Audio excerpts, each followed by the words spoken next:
बहुत बड़ी एक न्यूज आ रही है इस टाइम पे। सऊदी अरब, पाकिस्तान और तुर्किया का डिफेंस पैक्ट साइन हुआ है। हेलो गाइस, मेरा नाम असनैन खान है, आप देख रहे हैं कंपैरिजन टीवी इंटरनेशनल। इस टाइम पे बहुत बड़ी इस टाइम पे न्यूज आ रही है। तुर्किया, सऊदी अरब और पाकिस्तान का डिफेंस एग्रीमेंट हो गया है। एक के ऊपर हमला, तीनों के ऊपर हमला माना जाएगा। पहले सऊदी अरब और पाकिस्तान का ये डिफेंस पैक्ट हुआ था और अभी इसके अंदर तुर्की भी शामिल हो गए। इंडिया और इसराइल का जिस तरह आप देखें एक डिफेंस पैक्ट है। यूएई के साथ भी इंडिया ने डिफेंस पैक्ट अपना सिग्नेचर किया था और पाकिस्तान ने इस टाइम पे सऊदी अरब और तुर्की के साथ, और तुर्की ने सऊदी अरब और पाकिस्तान तीनों कंट्रियों को इसमें शामिल किया गया है। और सऊदी अरब के अंदर ये डिफेंस एग्रीमेंट साइन हुए। तीनों कंट्रियों के इस टाइम पे सरबराह वहां पे मौजूद थे जहां पे इस एग्रीमेंट में सिग्नेचर हुए। शहबाज शरीफ और रजब तैयब एर्दोगान और इस टाइम पे मोहम्मद बिन सलमान। सबसे बड़ी न्यूज है इस टाइम पे, मुस्लिम दुनिया के तीन पावरफुल कंट्रियां पाकिस्तान, सऊदी अरब और तुर्किया, तीन कंट्रियों के एग्रीमेंट हुआ है। आप इन कंट्रियों के एग्रीमेंट को किस नजर से देखते हैं और इसका प्रैक्टिकल तौर पे कोई फायदा होगा? ये सिर्फ एक मतलब एक एग्रीमेंट ही है ये? मैं ये समझता हूँ कि पाकिस्तान, तुर्किया और सऊदी अरब का जो मुआहिदा हुआ है, दिफाई मुआहिदा हुआ है मुश्तरका, वो एक अहम संग मील है। लेकिन अगर उसके सही समरात समेटे जाए तब, क्योंकि होता ये है कि किसी भी मुस्लिम ममालिक के अपने मफादात होते हैं जो कि उसके अपने सियासी मफादात के लिए उसको अपनी बादशाहतें, अपनी हुकूमतें बचाने के लिए मफादात होते हैं। उसके तहफ़्फ़ुज़ के लिए उमूमन ये इस तरह के मुआहिदे, इस तरह के एग्रीमेंट्स किए जाते हैं और उनको बढ़ा चढ़ा के इस तरह बयान किया जाता है कि गोया उनसे दुनिया फतह कर ली गई हो। जबकि उनके बरक्स उससे होता यह है कि अपने अवाम को फतह किया जा रहा होता है और अपनी पूरी दुनिया में जो सियासी मुखालफिन होते हैं, जो उस खास रिजीम के मुखालफिन होते हैं, उनको फतह किया जा रहा होता है। नहीं, लेकिन ये तो एग्रीमेंट मतलब फौरन के लिए ना, अगर कोई कंट्री किसी कंट्री के ऊपर अटैक करेगी उसके खिलाफ रेजिस्ट करेंगी तीनों कंट्रियां मिलके, ये मतलब उस हवाले से ये एग्रीमेंट हुआ है। तो आप समझते हैं कि इसका मुस्लिम दुनिया को, ये तीनों कंट्रियों को कोई फायदा होगा? क्योंकि ये बात कही जा रही है कि पाकिस्तान के इसके अंदर एटॉमिक पावर शामिल हो जाएगी पाकिस्तान की, सऊदी अरब का उसके अंदर दौलत पैसा शामिल हो जाएगा, और तुर्किया इकोनॉमिकली भी अच्छा है और मिलिट्री भी तुर्की की देखें तो कम नहीं है किसी से, मतलब अच्छी मिलिट्री है। तो तीनों पावर इसके अंदर शामिल हो जाएगी जिसके अंदर एक पावरफुल तीनों कंट्रियों का इतिहाद बन जाएगा, नेटो तरस का। तो आप क्या समझते हैं ये किसके खिलाफ बना है और इसका किसके ऊपर क्या असर पड़ेगा? देखें, अगर देखा जाए तो ये एक कह सकते हैं इसको इस्लामी नेटो, लेकिन ये उसी वक्त में इस्लामी नेटो और मुसलमान उम्मत का एक नेटो उस सूरत में कहलाएगा जब इसके मफादात वही होंगे जो कि मुस्लिम उम्मत के मफादात हैं। मिसाल के तौर पे जैसे फ़लस्तीन का इशू है, इस पर गज़ा का इशू है, बैतुल मक़दस का इशू है। अगर ये मुश्तरका अफ़वाद, ये मुस्लिम उम्मत की जिसको नेटो कहा जा रहा है, अगर ये फ़लस्तीन के दिफा के लिए, गज़ा के दिफा के लिए, बैतुल मक़दस के दिफा के लिए अगर ये आगे बढ़े और ये आगे बढ़ के ये कहें कि क़िबला अव्वल हमारे सहूनी पंजे में है आज और उसको हम आज़ाद करवाना चाह रहे हैं, तब तो ये मुस्लिम उम्मत का नेटो कहलाया जा सकता है। वरना ये अपने ख़ास एक अपने मोटो को पेश करने के लिए और अपने ज़ाती मफादात के लिए नेटो अगर कहलाया जाए तो फिर इसको भेजा ना होगा।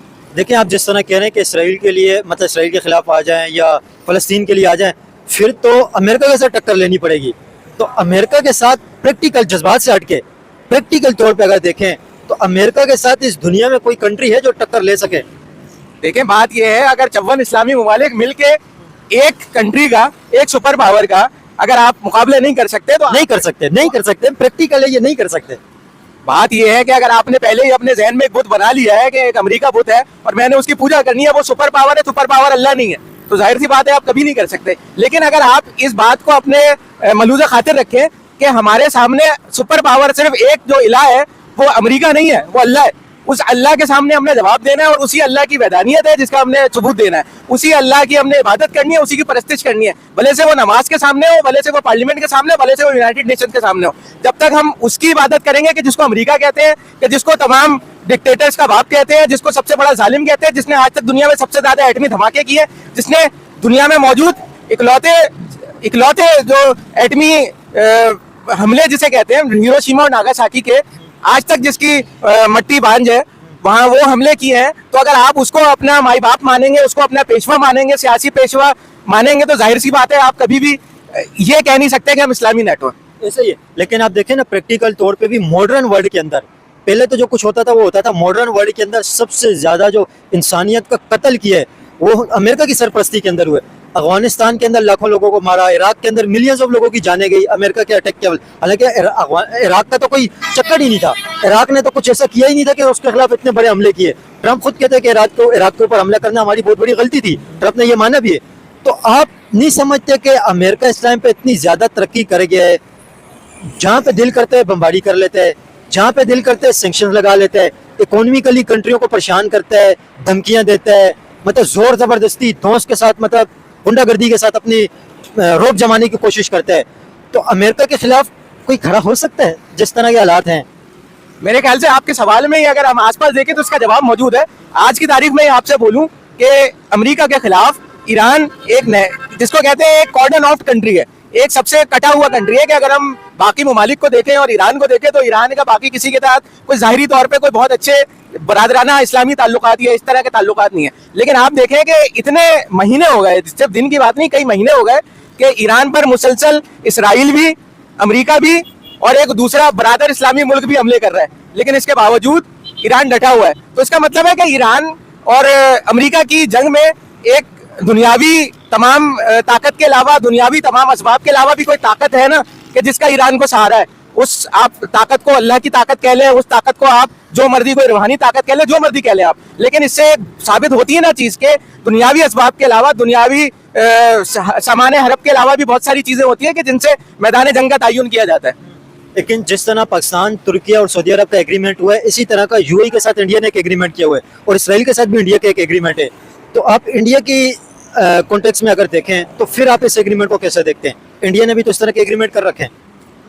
देखें, बात यह है कि अगर इंडिया ने किया है या दीगर मुल्क, दूसरे जो मुल्क हैं दुनिया भर में, उधर भी ऐसे एग्रीमेंट्स होते हैं, लेकिन बात वही होती है कि साथ ऐसा मौका पड़ने पे साथ देता कौन है। मैं आपको एक मिसाल दूं कि जब मदीना मुनव्वरा की रियासत तश्कील पाई तो यहूदियों के साथ भी आप सल्लल्लाहु अलैहि वसल्लम ने इस तरह के मुआहदे किए थे कि जब रियासत मदीना पर हमला होगा तो तसव्वुर होगा कि यहूदी और मुसलमानों सब पर हमला तसव्वुर होगा और सब मिलके उसका जवाब देंगे। लेकिन जब गज़वा अहज़ाब हुई और मुशरिकीन मक्का ने मदीना की रियासत पर हमला किया तो क्या हुआ कि वही जिनसे मुआहदा हुआ था कि जो यहूदी थे वो तमाम के तमाम मुसलमानों की पीठ में छुरा घोंपने के लिए आ गए। तो बात यह है कि मुआहदा कुछ और होता है, लेकिन जब वक्त पड़ता है तब देखा जाता है कौन साथ खड़ा है। बहरहाल मैं तो यही कहूँगा कि इससे अच्छी उम्मीदें ज़रूर वाबस्ता है, लेकिन इसके अच्छे समरात समेटना वो हम सबकी जिम्मेदारी भी है और बहैसियत मुस्लिम हम सब पर फ़र्ज भी है कि हम सिर्फ इसको अपने इलाकाई, हमारे जोग्राफियाई और ज़ाती मफादात के लिए इसको ना रखें, बल्कि उम्मत मुस्लिमा का जो दर्द है उसको महसूस करें,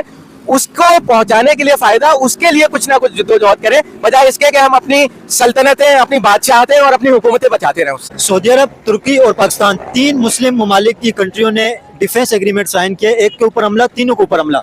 आप इस एग्रीमेंट को किस नज़र से देखते हैं, सऊदी अरब, तुर्की और पाकिस्तान के?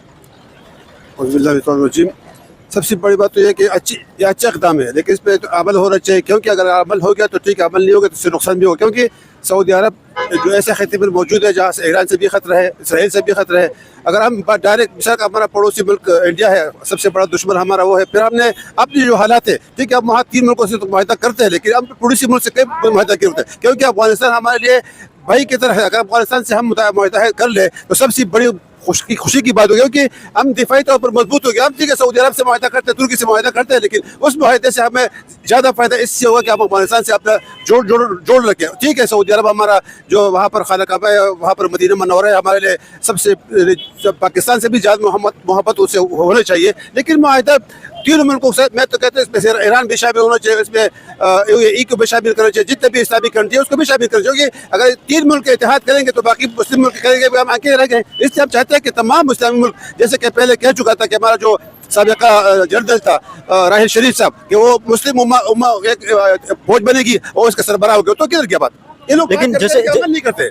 जैसे आपने कहा कि यूएई के बारे में आपने कहा, यूएई और इंडिया का डिफेंस पैक्ट साइन हुए हुए, आप इसे किस नजर से देखते हैं? यूएई ने इंडिया के साथ एग्रीमेंट किया, इसलिए हो रहा है कि देखो, पहले से हमको तैयारी करनी चाहिए था। अगर हम यूएई से और दूसरे अरब मुल्कों से पहले जबकि उनके इसराइल के साथ ताल्लुकात बन रहे थे, उस वक्त आपको क्या बताना चाहिए कि भाई आप इसराइल से ताल्लुकात क्यों रखते हैं, लेकिन उन्होंने इसराइल से ताल्लुकात रखा और हमको पीछे छोड़ दिया। इसी वजह से आप लोग को हमारा जो तकरीबन में कैसा होता है कि 50% लोग जो है इससे पैसा कमा कर पाकिस्तान में मिलाते हैं, पाकिस्तान में वो ये कारोबार करते हैं, वो लोग भी बेरोजगार हो जाएंगे। ठीक है, वो माहिदा इंडिया से करते हैं तो वो उसको अपना मर्जी है, लेकिन हमको मुस्लिम उम्मत की खातिर जो हम मुसलमान कहते हैं, आप देखो मुसलमान ला इलाहा इल्लल्लाह जिन्हें भी रहे तो हमारा भाई है। तो लेकिन अंकल, जियो पॉलिटिक्स के अंदर आप नहीं समझते कि वहाँ पे अभी पहले वाले हालात नहीं है?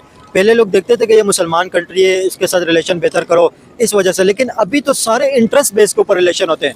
जियो पॉलिटिक्स की एक कड़वी हकीकत है, ये कड़वी हकीकत है कि जहाँ पे इंटरेस्ट होता है किसी भी कंट्री का, वो ये नहीं देखते कि फलां क्या सोचेगा, फलां क्या सोचेगा, अपनी इंटरेस्ट का कंट्री काम करती है। थोड़ा काट रहा हूँ, अगर इंटरेस्ट की बात है तो इंटरेस्ट हमारा ये है कि हम अमेरिका और ईरान का जंग हो रहा है, अमेरिका और इसराइल और ईरान की जंग हो रहा है, हम देखो अपनी हालत में नहीं देख रहे कि हम हमारा दाखिली सूरत हाल क्या है। हम तो वहाँ पर जाते हैं, हम एक इशू उठाकर जाते हैं कि हम इसमें सालिसी किरदार अदा करेंगे। सालिसी किरदार से कोई फायदा मिला, नुकसान मिला, उससे हमारे को नुकसान मिला। देखो अब इंडिया ईरान जो मुल्क है, पड़ोसी मुल्क है, वो अब कहते हैं अब से तेल ले लो, हम उससे तेल नहीं ले रहे, क्योंकि अब अमेरिका के कहने पर सऊदी अरब से तेल ले रहे हैं, अमेरिका से तेल ले रहे हैं, और ईरान से तेल नहीं ले रहे। इसलिए ये देखो जब तक मुस्लिम उम्मा मुत्तहिद नहीं होगी, मुस्लिम ईरान, पाकिस्तान और सऊदी अरब और तुर्की का जो माहिदा है मैं खुशाइन कराता हूँ, ये शुक्र की बात है, लेकिन उसके साथ साथ तमाम इस्लामी मुल्कों को हमको साथ देना चाहिए। वो नहीं तो देखो हमारा पड़ोसी में सबसे बड़ी बात ये करो कि जो हमारा इंडिया है सबसे बड़ा दुश्मन है, वो हमारे सर पर बैठा हुआ है। हम वहाँ पर माहिदा करते हैं, ठीक है, सऊदी अरब बोला ठीक है माहिदा तो हमारा अपना फौज कुर्बान करेंगे, अपना पैसा कुर्बान करो, अपना पैसा कुर्बान करेंगे, हम अपने बंदे कुर्बान करेंगे, ये बात है ना। इसलिए तो माहिदा ठीक है, लेकिन इसको सोचना चाहिए कि भाई पाकिस्तान तरक्की कैसे करेगा। पाकिस्तान देखो, मैं तो कहता हूँ आजकल पाकिस्तान की हालत देखो तो मैं तो कहता हूँ पाकिस्तान का नाम ही खत्म हो गया। कौन सा पाकिस्तान? जरदारी देखो, नवाज शरीफ देखो, ये जितने लुटेरे कटेरे जितने भी समूह में बैठे हैं, इसमें कोई ईमानदार है? तो इकोनॉमी का गेम है सारा। इकोनॉमी अगर स्ट्रांग नहीं होगी तो फिर वो वाली रिस्पेक्ट नहीं होगी दुनिया के अंदर। इसके नहीं होगी। देखो हमारा सदर या हमारा वज़ीर आज़म या गवर्नर या कोई इस रोड पे आता है तो आपको पता है 40-50 गाड़ी उसके पीछे होते, क्या होता है? वो इसलिए होता है कि वो अपने खौफ में होता है। हमारा पुलिस का निज़ाम देखो, हमारा दूसरे इदारों का निज़ाम देखो, तबाह है। इसलिए कि भाई हम देखो चीन या जापान दूसरे मुल्क देखो, वहाँ का बादशाह जो है वो सरबरा वो साइकिल पे जाते हैं, हमारे वाला 50-60 गाड़ी उसके पीछे तो हमारा हालत ठीक होगा। अब तो और भी जलील हो जाएंगे यार। मुल्क को ठीक करने के लिए जितने भी जालिम बैठे हुए उसको ख़त्म करना पड़ेगा, और एक मुनसिफाना निज़ाम जो अल्लाह की कुरान का जो निज़ाम है वो नाफिज कर रहे हो, जब तक हमें फायदा मिलेगा। देखो पाकिस्तान ला इलाहा इल्लल्लाह मुहम्मदुर रसूलुल्लाह में बना था ना, अगर वो निज़ाम पाकिस्तान में बन जाए, खुदा की कसम किसी की जरूरत नहीं है, ये पैसों की जरूरत है, नहीं किसी और। लोग इतना पैसा देते हैं कि वो कहते हैं देखो मैं खिदमत में काम करता हूँ, खिदमत का इदारा पूरा पाकिस्तान में इतना इमदाद उनको आता है कि वो जितना भी खर्च कम नहीं होता, और इन लोगों को कोई पैसा नहीं दे सकते कि बीमार है ना। बहुत बड़ी एक न्यूज आ रही है इस टाइम पे, सऊदी अरब, पाकिस्तान और तुर्किया का डिफेंस पैक्ट साइन हुआ है। आप इस डिफेंस पैक्ट को किस नज़र से देखते हैं? ये जो सिग्नेचर हुए हैं, पाकिस्तान, सऊदी अरब और तुर्की में से किसी के ऊपर भी हमला होगा तो तीनों के ऊपर अटैक तस्वुर किया जाएगा। सऊदी अरब पाकिस्तान का तो पहले से इस तरह का एग्रीमेंट था, लेकिन अभी तुर्की भी इसके अंदर शामिल हो गए। आप इसे किस नज़र से देखते हैं और इंडिया के हवाले से किस नज़र से देखते हैं? ये कितना बड़ा इस टाइम पे एक मतलब इम्पैक्ट पड़ेगा दुनिया के ऊपर? ये तो बहुत अच्छी बात है। मेरे को तो मैं तो समझता हूँ हमें जो है ना शिया सुन्नी के सारे मामला से निकल जाना चाहिए, और सब मुसलमानों को ईरान ने बहुत अच्छा अमेरिका को सबक सिखाया, और सब मुसलमानों ने इसको लेसन लेना चाहिए और सबको इकट्ठे हो जाना चाहिए। ये शिया सुन्नी की तफरीक खत्म करके एक दुश्मन जो खुल्लम खुल्ला हमें धमकियां दे रहा है, अमेरिका में धमकियां दे रहा है, इसराइल में धमकी दे रहा है, हमारी मासूम फलस्तीनी भाइयों को रोजाना व गजा के अंदर शहीद कर रहा है। तो इसके अंदर तो हमें लेसन ये है कि जो तैयब अरदगान या जो हमारे आर्मी चीफ या हमारे पाकिस्तान के जो हुक्मरान है, सऊदी हुक्मरान है, और जो भी इजिप्ट के लोग हैं, जो भी सराउंडिंग के मिडिल ईस्ट के लोग हैं, सब। लेकिन ये मुस्लिम दुनिया के जो 3 पावरफुल समझा जाता है कंट्रियां इकोनॉमिकली, अगर आप देखें तो सऊदी अरब है, पाकिस्तान के पास एटॉमिक बम है, और तुर्की आप देखें एक स्ट्रॉन्ग इकोनॉमी भी है और स्ट्रॉन्ग मिलिट्री भी है तुर्की के पास। तो तीनों पावरफुल जो मतलब मुस्लिम अगर नेशन के अगर आप देखें तो तीनों पावरफुल कंट्री हैं, तीनों का इकट्ठा होना कैसा ये आप देखते हैं इसे इकदाम को? और ये कहा जा रहा है कि नेटो तर्ज पे एक पैक्ट बना है, नेटो तर्ज पे बना हुआ है। मैं कह रहा हूँ ये पॉजिटिव है। मैं कहता हूँ इन तीनों के अलावा जितने भी मुसलमान लीग है उनको भी साथ हो जाना चाहिए, नेटो के तर्ज पे इत्तेहाद कायम हो जाना चाहिए। ये कोई तीनों में खत्म नहीं हो जाना चाहिए। वैसे तो देखें जो एक सऊदी अरेबिया ने एक इत्तेहाद बनाया था मुस्लिम वफाद का, जिसके राहिल शरीफ साहब जो है ना क़यादत करते हैं कि वो तमाम मुस्लिम मालिक को यहाँ हरम को हिफाजत करेंगे, लेकिन उसके बावजूद भी वो अभी तक नहीं हुआ। लेकिन मैं कहता हूँ इसको और मजबूत बनाना चाहिए। वो तो एक अलामती किस्म की एक वो बनाई थी फोर्स, उसका तो कुछ था नहीं, वो तो बयान ही थे, बातें ही थी, और तो कुछ भी नहीं था उसका।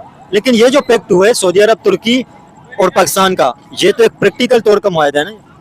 नहीं, अच्छी बात है। मैं बार बार एक बात को आपको दोहरा रहा हूँ कि ये अच्छा है, लेकिन ये सऊदीया, पाकिस्तान और तुर्की ने जो माहिदा किया ये बहुत अच्छा है, लेकिन इस माहिदे के अंदर और मुस्लिम मालिक को भी शामिल होना चाहिए। लेकिन आपको पता है इसी तरह का एक यूएई ने इंडिया के साथ एग्रीमेंट किया है, यूएई और इंडिया का भी डिफेंस पैक्ट हुए। आप इसको किस नज़र से देखते हैं? देखिए यूएई की तो सूरत हाल हमें समझ में आ गई थी। यूएई ने जो है इसराइल का जो खुल्लम खुल्ला साथ दिया ना, उसकी तो चेहरा उसके जो पर्दा हट गया उसकी तरफ से, कि जब ये ईरान के ऊपर अटैक हुआ तो सारे इसराइल के जहाज नेतन्याहू यूएई में आके मिला है, और वहाँ पे सारे मिसाइल अटैक वो सारे वहाँ से हो रहे थे, रिफ्यूलिंग सारी वहाँ से हो रही थी। तो ये तो हमें यूएई का किरदार तो बिल्कुल खुल के सामने आ गया कि वो किस तरह किरदार उन्होंने अदा किया इस सारे कॉन्फ्लिक्ट के अंदर। तो अभी ये बहरहाल जो आप माहिदे की बात करें, एक माहिदा अच्छा है, इसके अंदर और मुस्लिम ममालिक को भी शामिल करना चाहिए ताकि एक मुस्लिम ममालिक का इकट्ठा जमा हो और जो भी मुस्लिम वाली के किसी के ऊपर अटैक करे सब पे अटैक समझा रहा है। 3 मुस्लिम कंट्रियां सऊदी अरब, पाकिस्तान और तुर्किया इकट्ठे हो गए और डिफेंस एग्रीमेंट हुए। आप इस एग्रीमेंट को किस नजर से देखते हैं? एक के ऊपर हमला, तीनों के ऊपर हमला है, क्या समझते हैं आप इस एग्रीमेंट के हवाले से? यार मैं तो कहता हूँ ये तीनों एक जगह पर हो या ना, फिर किसी पर भी हमला नहीं होगी। मैं तो यही चाहता हूँ, बाकी आप क्या चाहते हो? मुस्लिम कंट्रियों को आप क्या समझते हैं? मुस्लिम कंट्रियों जो करीब आ रही है, इनका कोई प्रैक्टिकल भी फायदा होगा? ये सिर्फ एक कागज के ऊपर एक सिग्नेचर एग्रीमेंट ही है? नहीं, फायदा तो होगा ना। जब इकट्ठे हो जाएंगे तो फायदा ही फायदा होगा। इकट्ठे नहीं होंगे, बिछड़ जाएंगे, फिर क्या फायदा होगा हमारा? मैं तो कहता हूँ सारे इकट्ठे हो जाए, सारे मुसलमान जितने मुल्क होंगे ना सारे इकट्ठे हो जाए तो अच्छा है। फिर पहले भी तो एक OIC बनी हुई है, OIC के अंदर तमाम मुसलमान ममालिक हैं, लेकिन उसका कुछ असर नहीं दिखता है। बातें होती हैं, सारे बैठ जाते हैं, इकट्ठे हो जाते हैं, एक प्रेस रिलीज जारी कर देते हैं, मतलब बातों के अलावा, बयानात के अलावा प्रैक्टिकल तौर पे कोई फायदा नहीं होता, सिर्फ आस और उम्मीद ही है बस। यार तो फिर उसकी या ईमानदारी नहीं होगी उसके अंदर, या फिर उनकी तरह जमीर नहीं होगी। बात करते हैं फिर उसको क्लियर नहीं करते। बात करो तो क्लियर करो, फिर उस पर बात पर बंदा अमल भी करे तो फिर अच्छा है ना यार। वैसे मुसलमान ममालिक अगर आप दुनिया के अंदर देखें, मुसलमान तो इस टाइम पे परेशान ही है। आप देखें मुसलमानों के हालात देखें तो मुसलमान ममालिक इस हालात के अंदर कैसे पहुंचे हैं? और ये तो 3 मुसलमान ममालिक कंट्रीज का जो एग्रीमेंट हुआ है, इसका मुसलमान ममालिक के ऊपर क्या असर पड़ेगा? यार ये तो बहुत असर पड़ेगा ना यार, बहुत असर पड़ेगा। ये अगर इकट्ठे हो जाए ना तो फिर तो अच्छा है, ये सारा सिस्टम अच्छा हो जाएगा। फिर ये बिछड़ेंगे ना तो फिर सारा सिस्टम खराब है। फिर तो इकट्ठे हो जाए फिर तो अच्छी बात है, अगर बिछड़ गए तो फिर सारे काम खराब है। अभी पाकिस्तान के हालात आप खुद देख रहे हो। कैसे हालात? पाकिस्तान के हालात तो बहुत खराब है, बहुत महंगाई, सब चीज़ों में महंगाई, हर गरीब परेशान है। बजाते खुद हम खुद परेशान है, तो हम किसी को क्या कहे कि यार आप परेशान हो? जब बंदा खुद परेशान हो तो दूसरे को क्या कहे कि यार आप परेशान हो? क्या परेशानी है? परेशानी तो बहुत है यार सर। हम आपको क्या क्या परेशानी बताओ? आपको परेशानी तो पाकिस्तान में बहुत है। हर मुसलमान जो है इस वक्त परेशान है। इस वक्त बंदा कहाँ जाओ, किससे बात करे, कुछ समझ में नहीं आता। इस टाइम जो है ना, आप सिर्फ पेट्रोल से खींच ले, पेट्रोल कितना महंगा है, इस तरह जो चीनी और आटा कितना महंगा है, बहुत महंगा है। बंदा किस चीज़ को पूरा करे ये समझ में नहीं आ रहा। अभी बंदा तो अपनी इज्जत को बचाने के लिए खुद को ठोकर करना पड़ता है, सब कुछ करना पड़ता है इंसान।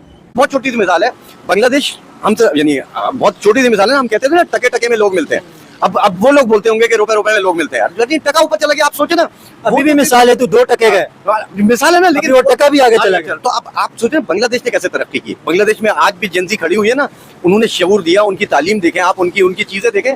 हमने क्यों नहीं ये चीज सीखी? जेंजी इंडिया में भी खड़ी हुई है। देखिए जेंजी खड़ी हुई है, बिल्कुल देखें, वो सबसे बड़ी डेमोक्रेसी इन सब कॉन्टिनेंट कहलाती है इंडिया। ट्रू। तो मैं ये बता रहा हूँ कि देखें उन्होंने शऊर दिया ना। आपने यहाँ आवाम को क्या दिया है? मैं और आप अभी भी, यानी बहुत माजरत के साथ, मैं और आप अभी भी हम इस पे बात कर रहे हैं कि मेरे घर का खर्च चलेगा नहीं चल पाएगा, या हम अगले इस साल भी नहीं, घर जाने से पहले 12 बजे से पहले मेरा पेट्रोल ना भर जाए भाई। मतलब हम इन्हीं चक्करों में फंसते हैं। हमें बस यानी लोग रोटी के चक्कर से ही नहीं निकल रहे। तो अब मैं कैसे सोचूं, कैसे क्रिएटिविटी लाऊंगा जब मैं इन चीजों में फंसाऊंगा? तो पॉइंट ये है कि हुकूमत को भी अकल के नाखून लेने चाहिए। अगर आपको अपनी इकोनॉमी, मिसाल के तौर पे हमें बहुत अच्छी तरह पता है कि हम एक एग्रीकल्चर मुल्क हैं और हम बहुत तरक्की कर सकते हैं। लेकिन वो वाला टाइम तो अभी चला गया, एग्रीकल्चर मुल्क थे। अभी गंदम तक जब इंपोर्ट की जा रही है, गंदम चीनी वगैरह भी अगर किल्लत होती है तो इंपोर्ट की जाती है, तो फिर कहाँ के एग्रीकल्चर है? देखिए ये भी तो है ना, हम ज़ख़ीरा अंदोज़ी करते हैं, फिर बाद में हम कहते हैं एक्सपोर्ट करेंगे, एक्सपोर्ट करते हैं, फिर यानी सब किकबैक्स है ना। यही तो मैं आपको कह रहा हूँ, करप्शन का एक पूरा निज़ाम है ना।